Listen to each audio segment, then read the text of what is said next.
귀한 찬양 감사합니다. 우리 한 번 더 뜨겁게 박수 부탁드리겠습니다. 애쓰셨습니다. 우리 하나님께 영광입니다. 우리 옆에 분하고 함께 인사하겠습니다. 예수님 부활하셨습니다. 우리 같이 인사하겠습니다. 예, 오늘은 부활절입니다. 특별히 부활절을 맞아서 우리 박재희 장로님 가정에서 점심을 아주 근하게 대접해 주시는데요. 특별히 오늘은 우리 김태영 집사님, 우리 아드님께서 아버지 우리 김명실 권사님 우리 주기 3주기 기념으로 이렇게 대접해 주십니다. 너무 감사를 드리고요. 떡까지 공개하시는데 우리 뜨겁게 박수 한번 부탁드리겠습니다. 감사합니다. 잘 먹겠습니다. 얼마나 아드님을 자랑하시는지 좀 배가 아팠습니다. 예, 어쨌든 너무 귀한 아드님 너무 감사를 드립니다. 오늘 특별히 우리 세 분의 우리 성도님이 우리 세례를 받으시는데요. 문한수 또 조연석 우리 김미경 성도님이 코로나를 이렇게 막 지나면서 이렇게 세 분이 세례를 받으신다는 게 얼마나 감사한지 모르겠네요. 세례 교육을 하는데 그냥 읽어오시면 되는데 그걸 다 써오셨더래요. 뿐만 아니라 주님의 울타리에 오게 하신 하나님의 은혜, 또 불교를 믿었는데 또 죄를 용서하신 게 이렇게 믿어지고 깨달아지고 또 새 생명을 주신 하나님의 은혜에 감사하면서 이렇게 세례를 받으시게 됐습니다. 오늘 세례 받을 때 하나님의 특별한 은혜가 우리 세 분에게 임하시기를 주님의 이름으로 축복합니다. 우리 뜨겁게 한번 박수 한번 드리겠습니다. 감사합니다. 네, 또 오늘 보니까 이렇게 처음 뵙는 분들, 또 오랜만에 뵙는 분들이 참 많으신데요. 예, 그런 말 있지 않습니까? 오늘만 같아라. 이제 그런 말 있지 않습니까? 예, 너무 감사하고요. 예, 오늘 부활의 축복이 저와 여러분에게 임하시는 복된 아침이 됐으면 좋겠습니다. 한 번 더 인사하겠습니다. 예수님이 나와 함께 하십니다. 우리 한번 같이 인사하겠습니다. 예, 오늘은 또 특별한 날이네요. 우리 찬양대에서 좋은 찬양, 참 부활의 찬양 하셨는데 또 우리 미선자매가 이렇게 섰네요. 보니까. 예, 오늘만 쓴 거는 아니죠? 예, 계속 쓸 거죠? 예, 감사합니다. 박수 한번 부탁드리겠습니다. 예, 청년 중에 이제 또 처음이신 것 같은데 다른 사람도 많이 끌고 들어오시면은 감사하겠습니다. 박수 한번 하시려면 뜨겁게 한번 해주시면 감사하겠습니다. 예, 오늘 우리 새가족 환영식이 있는데요. 우리 5주 교육을 마치신 윤성진 집사님께서 우리 새가족 5주 교육을 마치시고 오늘 이렇게 환영을 하십니다. 예, 역시 새 가족이시더라고요. 1부에 오셨어요. 예, 2부에 또 참석하셨습니다. 예, 한번 뜨겁게 우리 가족된 거 감사하면서 박수 부탁드리겠습니다. 이제 마지막으로 인사하겠습니다. 미국에 가보니까 부활절 되면 이렇게 인사하더라고요. 해피 이스터 이렇게 인사하더라고요. 옆에 뒤에 보라고 한번 유식하게 해보겠습니다. 해피 이스터 한번 인사해 보겠습니다.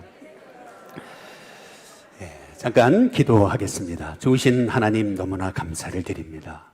예수님의 부활이 나의 부활이고 영원히 죽을 수밖에 없는 우리가 영생에 들어가게 된 이 놀라운 사건이 바로 우리에게 이 축복으로 주어졌음을 깨닫는 이 부활절, 하나님 오늘도 예수님의 부활이 믿어지도록 인도해 주옵소서. 부활로 인해 축복으로 주어진 것이 무엇인지 알도록 인도해 주옵소서. 그래서 부활을 삶으로 살아내는 하나님의 종들이 되도록 인도해 주옵소서. 감사하고 예수님의 이름으로 기도드리옵나이다. 아멘. 저는 고등학교를 서울에서 나왔습니다. 서울에 남강고등학교라고 있는데요. 그 고등학교를 다녔습니다. 저희 학교는 불교학교였습니다. 불교재단이었습니다. 그래서 기독교 동아리가 없었습니다. 저희 선배들하고 조금 의기투합을 해가지고 그래서 기독교 동아리 하나를 만들었습니다. 이름은 주바라기라는 동아리인데요. 일주일에 한 번씩 교실을 빌렸습니다. 그래서 같이 뜨겁게 우리 선후배들이 모여서 같이 기도하곤 했는데요. 저희 선배도 그렇고 우리들도 그렇고 학교 생활을 열심히 했던 것 같아요. 그래서 학교에서 이렇게 저지하거나 또 반대하지를 못했던 것 같아요. 그러던 중에 저희 선배 중에서 같은 교회에 그 옆에 미림여고라고 있었는데 지금은 좀 이름이 바뀌었습니다. 거기 누나들과 함께 같이 서울의 과천 서울랜드로 이제 전도를 하러 나갔었던 기억이 납니다. 그냥 지도교사 전사님 계신 건 아니고요. 우리끼리 나가서 전도하는 건데 한 번은 전도를 마치고 돌아왔는데 이제 같이 이제 전도 결과를 서로 얘기하고 이제 기도하는 시간을 갖지 않습니까? 그런데 저희 선배 하나가 그런 얘기를 해요. 어떤 아주 잘 차려입은 분인데, 여자분인데, 야, 저분이 예수를 믿을까? 참 반신반의하면서 복음을 전해봤다는 거예요. 근데 놀랍게도 그분이 이런 말을 하더라는 거죠. 오늘이 내 인생 마지막이라고 생각해서 여기 왔는데, 이제 그러더라는 거죠. 그런데 당신이 나에게 말을 걸어주는 거 보니까 내가 살 소망은 있는가 봅니다. 이제 그러면서 복음을 전하는 걸 잘 듣더니 예수님을 영접하시겠냐 그랬더니 영접하면서 눈물을 흘리시더라. 이제 그 얘기를 우리 선배가 나누어 줬었습니다.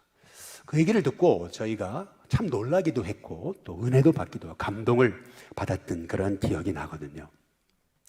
여러분은 혹시 안 믿는 분이 여러분에게 예수님이 누구신지 좀 알려달라고 그렇게 부탁한다면 여러분은 뭐라고 예수님을 소개하시겠습니까?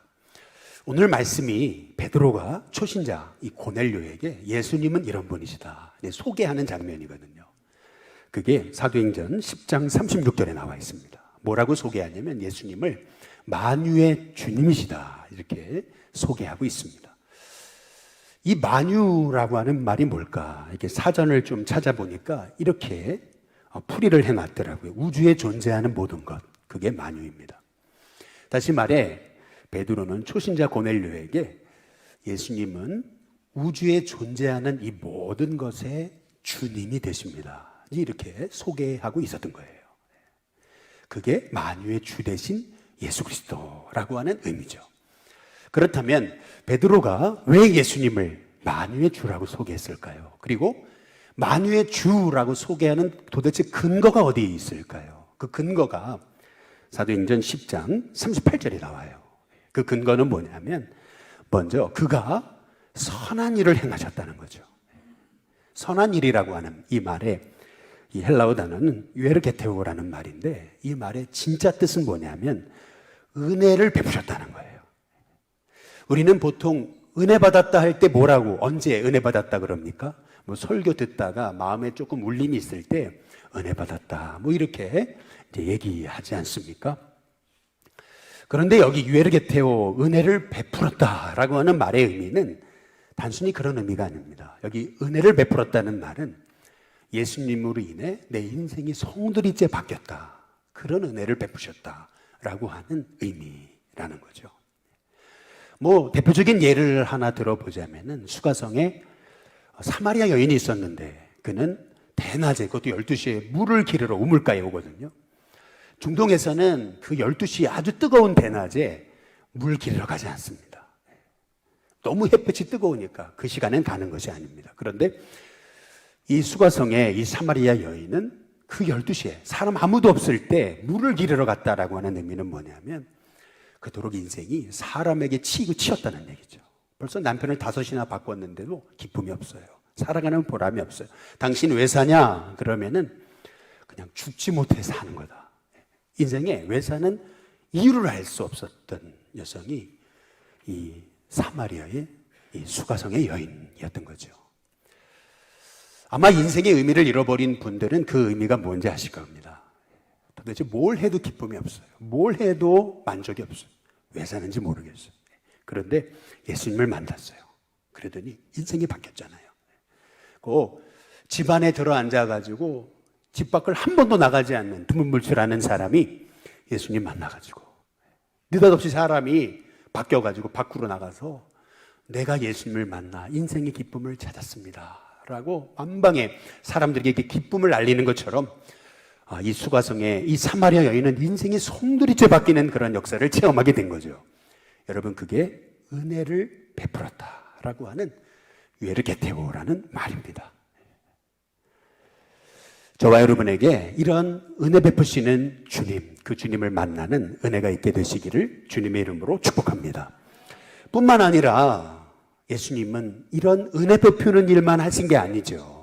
베드로는 또 한 가지를 소개하고 있어요. 그게 뭐냐면은 사도행전 10장 38절에 보니까 이렇게 얘기합니다. 그가 두루 다니시며 선한 일을 행하시고 은혜를 베풀었다는 거죠. 유에르게테오를 하신 겁니다. 뿐만 아니라 마귀에게 눌린 모든 사람을 고쳐주셨다라고 얘기합니다. 왜냐하면 이는 하나님이 함께 역사하셨기 때문에 군대라고 소개하고 있습니다. 그렇다면 마귀에게 눌린 자, 이 마귀에게 눌린 자를 고치셨다 그랬는데 예수님이 하신 일이 뭡니까?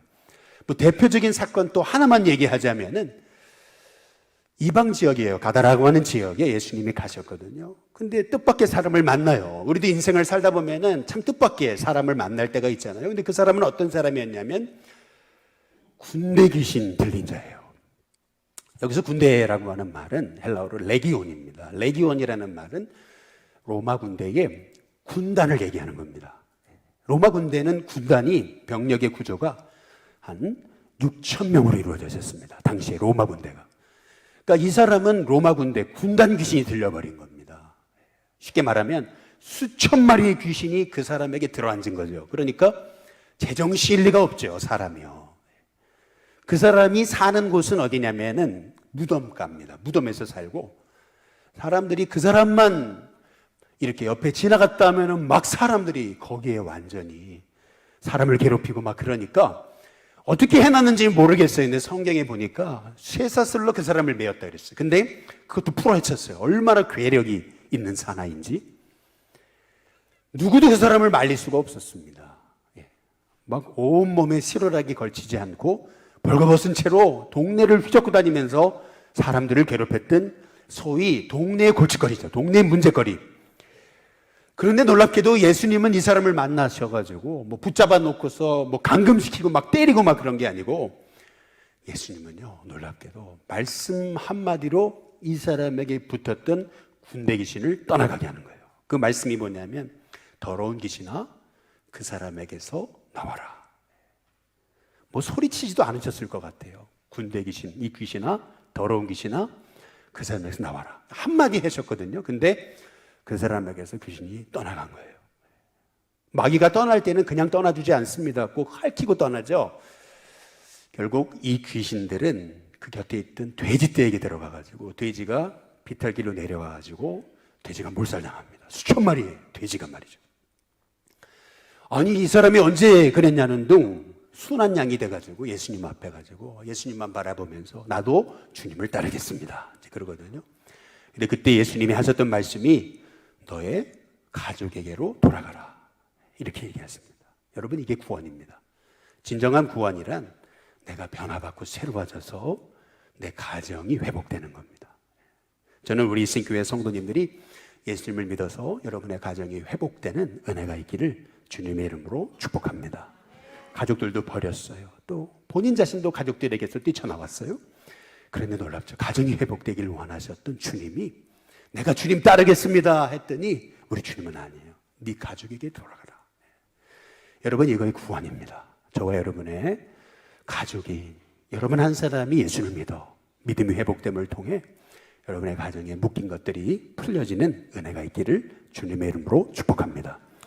예수님이 이런 일을 행하셨다면 은혜를 베푸셨고 그 다음에 이 마귀 귀신에게 들린 모든 자를 고쳐주셨다면 그러면 그분은 만유의 주님, 모든 이 우주 만물의 주권자, 주인이 되시기에 합당하잖아요. 사실 이 정도 얘기하면 된 건데 그렇지 않겠어요? 그런데 베드로가 예수님을 만유의 주님이라고 얘기하는 진짜 이유가 있습니다. 그 다음에 베드로가 얘기하죠. 사도행전 10장 39절 40절에 보면은 이렇게 얘기합니다. 예수님이 왜 만유의 구주가 되시는가? 예수님을 그들이 나무에 달아 죽였다는 거예요. 십자가에 못 박아 죽였다는 거죠. 그러나 하나님은 사흘 만에 그를 다시 살리셨다는 거죠. 그리고 제자들에게 나타나셨다. 이렇게 예수님을 소개하고 있습니다. 여기서 예수님을 그들이 나무에 달아 죽였다라고 하는 말의 의미를 당시 로마 백부장인 고넬료는 알아차렸어요. 그 나무는 뭘 의미하는지. 당시에 로마에서 가장 아주 극악한 형벌, 사형 제도는 십자가였거든요. 십자가를 바라보는 자마다 저주의 상징이었어요. 여러분 실은 죄의 결과는 뭐냐면 우리가 저주 가운데 빠지는 거예요. 여러분 죄를 단순하게 여기시면 안 됩니다. 이 죄라는 것은 내 인생을 영원한 멸망에 빠뜨리는 거예요. 심판받게 하는 게 죄입니다. 근데 우리의 힘으로는 이 죄를 해결할 수가 없는 거죠. 그래서 하나님이 하나님의 아들 예수님을 우리에게 보내주셔서 우리 대신 이 나무 십자가에 달려 죽으심으로 내 죄를 예수님 십자가에 못 박히실 때 탕탕탕 하는 순간 바로 내 죄가 바로 거기 십자가에 함께 못 박힌 거예요. 그래서 예수님 십자가에 죽으심으로 내 모든 죄의 문제가 해결된 거예요. 죄의 문제가 해결됐다는 것은 이제 더 이상 저와 여러분은 죄 때문에 저주받지 않습니다. 이제 저와 여러분은 죄 때문에 지옥 형벌을 받지 않습니다. 이제부터는 저와 여러분은 더 이상 심판받지 않습니다. 그것이 예수님이 십자가 위에서 이루신 일이라는 거죠. 근데 예수님은 십자가에 죽으셨을 뿐만 아니라 하나님이 예수님을 사흘 만에 다시 살리셨어요. 부활하셨다라는 얘기죠. 예수님의 부활이라는 건 뭘 의미하는 거냐면 어떤 사람이 죽어가다가 잠깐 살아나가지고 깨었다가 다시 죽는 거, 이게 아닙니다. 예수님의 부활의 의미는 뭐냐면 예수님은 사셔서 지금도 살아계시다는 거죠. 죽음을 정복하셨다는 뜻입니다. 죽음을 정복하셨다는 얘기는 뭐냐면 예수님이 우리에게 영원한 생명을 주실 수 있는 만유의 주님이시라는 거죠. 그래서 예수님을 믿을 때 저와 여러분은 그 부활의 축복, 그 영생의 축복, 영원한 생명을 얻는 진짜 이 땅에서 영원히 우리는 사실은 공동무지에 갇혀가지고 한 줌의 죄로 끝날 인생이거든요, 사실은. 그런데 그런 인생에게 영원한 생명을 얻게 하셔서 영원한 생명의 주인공이 되게 하셨다는 것을 의미하는 거거든요. 사람의 죽음은 두 가지 종류가 있습니다. 그것은 뭐냐면 죽음으로 끝인 인생이 있습니다. 죽음으로 끝인 인생. 어떤 거냐면 쉽게 말하면 설명하기 쉽게 말씀드리면 이런 겁니다. 여기 나무가 있잖아요. 이게 살아있는 나무입니다. 나뭇가지를 딱 꺾어버렸습니다. 나뭇가지가 딱 꺾이면은 살아있는 것 같죠. 그러나 죽은 겁니다. 끝난 거예요. 이제 조금 지나면 썩 없어집니다. 여러분, 이런 종류의 죽음이 있습니다. 이것은 뭐냐면은 예수님을 믿지 못하고 영생의 복을 받지 못했기 때문에 본 나무에서 떨어진 가지와 같은 거예요. 지금은 살아있는 것처럼 파릇푸릇하죠. 그러나 결국에는 썩어서 없어져 버려요. 죽음이 끝인 사람. 그게 첫 번째 죽음의 종류입니다. 그래서 이렇게 죽음이 끝이라는 것을 본인도 알기 때문에 사람들은 죽은 자를 망자라 그러고 망한 사람이죠. 그리고 그 뒤에 남겨진 사람을 아직은 안 망했다 미망인이 되는 거죠. 망할 것을 알고 있습니다. 망자입니다. 아이고 망자입니다. 그러나 두 번째 종류의 죽음이 있습니다. 그것은 뭐냐면 죽음이 끝이 아닙니다. 죽음은 영원한 시작이 되는 거죠. 잘 보시면 살아있는 나무가 꺾여져 가지고 가지가 원나무 가지에서 떨어져 나갔습니다. 그렇죠? 끝난 거예요. 사실은요. 망한 겁니다. 없어질 거예요. 사라질 겁니다. 그런데 이 떨어진 가지가, 죄로 인해 떨어진 가지가 예수님의 생명으로 다시 접붙임된 거죠. 딱 접붙임되는 순간 이 나뭇가지는 다시 사는 거예요. 영원히 사는 겁니다. 그래서 예수님 안에 있는 우리, 예수님의 생명의 그 축복을 받은 우리, 예수님을 믿는 순간 딱 떨어진 가지가 다시 원가지에 접붙임되는 순간 바로 우리의 죽음은 영원한 죽음이 아니에요. 이제 우리의 죽음은 영원한 시작이죠. 끝이 아니에요. 우리는 망자가 아니에요. 더 이상 죄의 심판, 죄의 저주, 죄의 멸망이 없어요. 왜냐하면 그분이 우리를 십자가 위에서 죄를 다 해결하셨으니까. 그래서 우리에게는 예수님이 주신 영원한 생명이 있는 거거든요. 그것을 우리 요한복음 11장 25절 26절에서 우리 예수님 이렇게 말씀하십니다. 우리 장로님 오늘 기도하시면서 다 읽어주셨잖아요. 예, 우리 요한복음 11장 25절 26절 우리 함께 같이 한번 읽어보겠습니다. 함께 있습니다. 시작. 예수께서 이르시되 나는 부활이요 생명이니 나를 믿는 자는 죽어도 살겠고 무릇 살아서 나를 믿는 자는 영원히 죽지 아니하리라. 예. 실은 우리는 어떤 존재냐면요, 공동묘지에 갇혀서 영원히 흙으로 사라질 존재인 거예요. 누가 알아주기도 합니까? 그 공동묘지에 갇혀서 영원히 사라질 존재였는데 그런 우리를, 한 줌의 죄로 끝날 우리를요, 예수님이 우리 위해 십자가에 죽으사 죄의 문제를 해결하시고 우리가 예수님을 믿을 때 그 예수님께 우리가 접붙임된 가지가 되는 거거든요.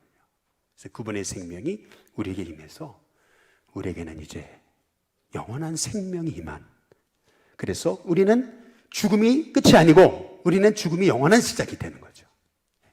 여러분, 그것이 예수를 믿는 사람들이 갖고 있는 부활의 소망입니다. 그게 부활의 축복입니다.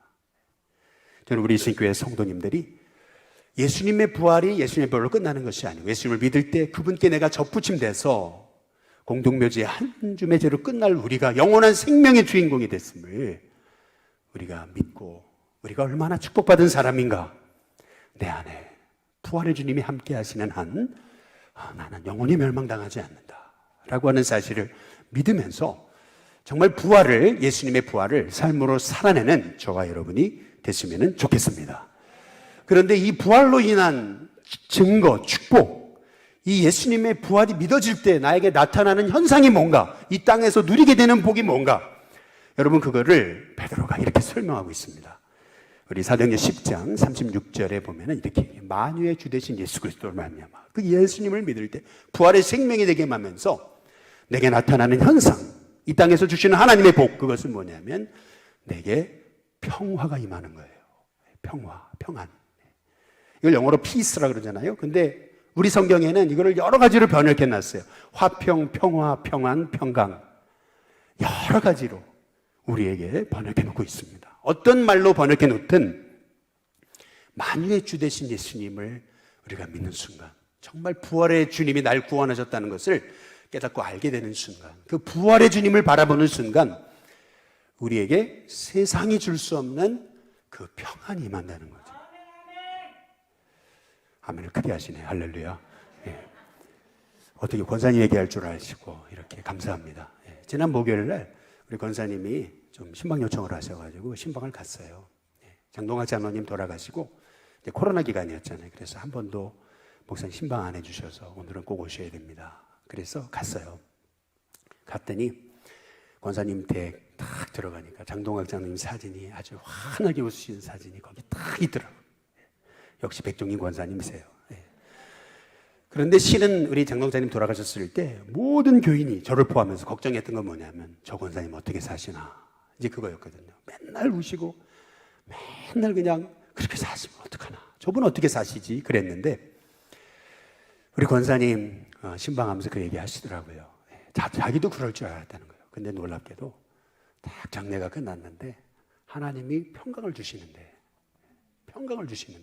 너무 이상하리만큼 하나님이 마음에 평안을 주셔서 오늘까지 여기 내 가정 여기에서 매일 찬송하면서 그렇게 주님 바라보고 사신다는 거죠.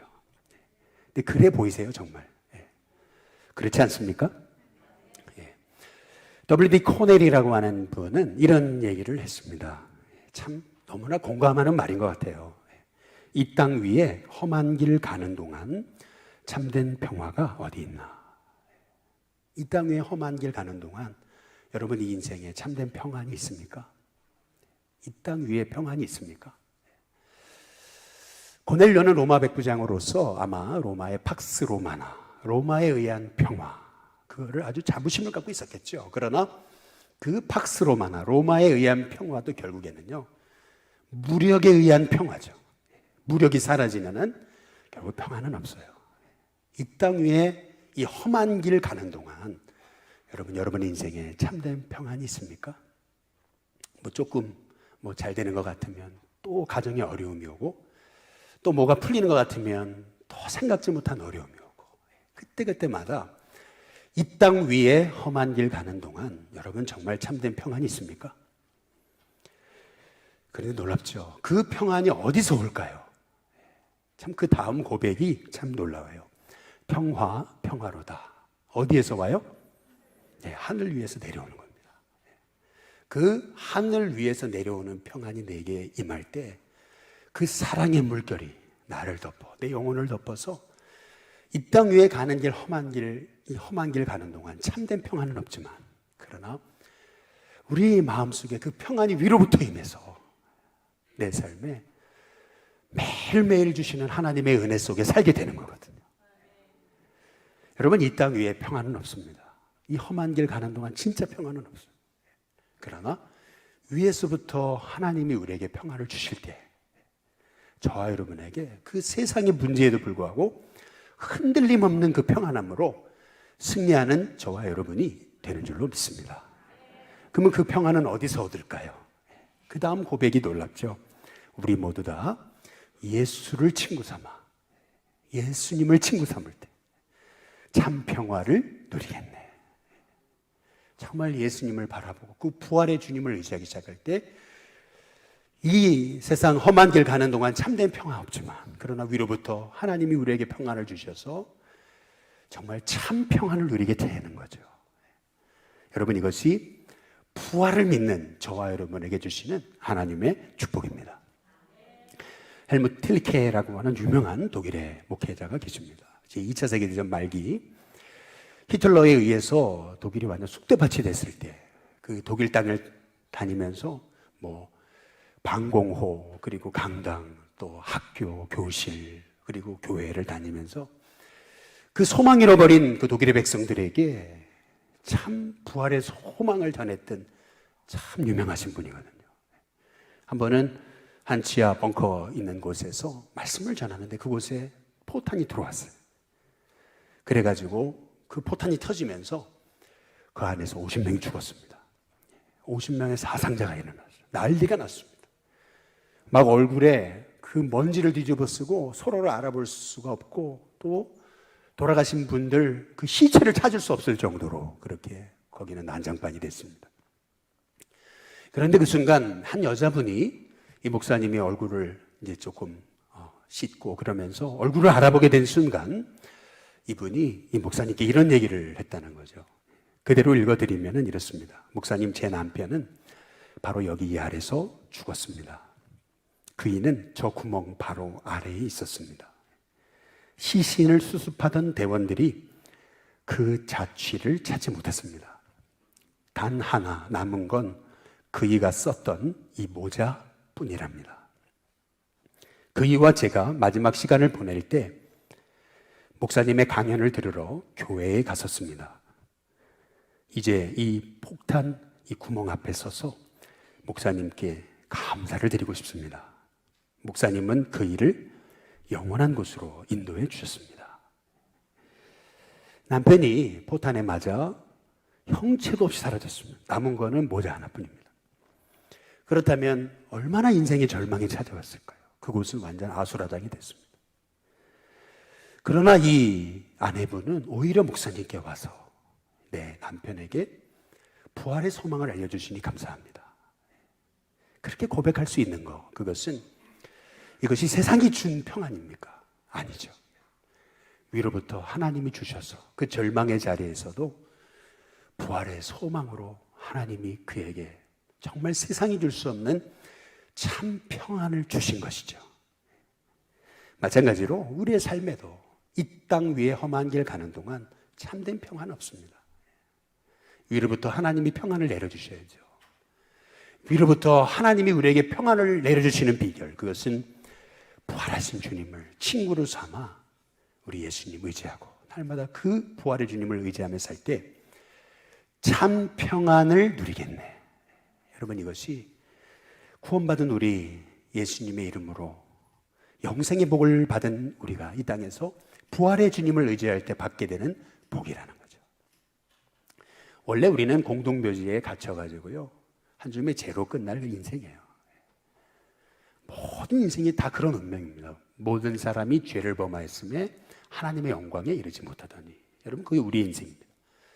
그러나 공동묘지에 갇혀서 한 줌의 죄로 끝나버릴 우리가 예수님을 믿음으로 영원하신 부활의 주님께 연결된 겁니다.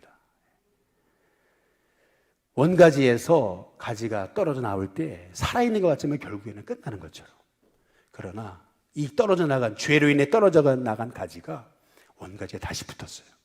우리 힘으로는 안 돼요. 예수님의 보혈의 피로 우리는 다시 붙었어요. 그 순간 우리는 공동묘지에 우리는 들어가서 한 줌의 죄로 끝나버릴 인생이었지만 우리 인생은 이제 영원한 부활의 축복을 받은 하나님의 자녀거든요. 그래서 우리 예수님이 만유의 주님이십니다. 그 만유의 주님을 우리가 의지하기 시작할 때 우리에게 위로부터 주시는 화평의 은혜가 임하는 거죠. 그것을 베드로가 지금 고넬료에게 증거하고 있는 겁니다. 이 땅 위에 험한 길을 가는 동안 참된 평화 없습니다. 그러나 예수님을 친구 삼아 그분을 의지하며 나아갈 때 위로부터 하나님 평안 주셔서 그 사랑의 물결이 저와 여러분을 덮어서 이 험한 세상 사는 동안 정말 하나님 주신 참된 평안과 은혜로 승리케 하시는 복을 누릴 줄로 믿습니다. 우리 함께 기도하겠습니다.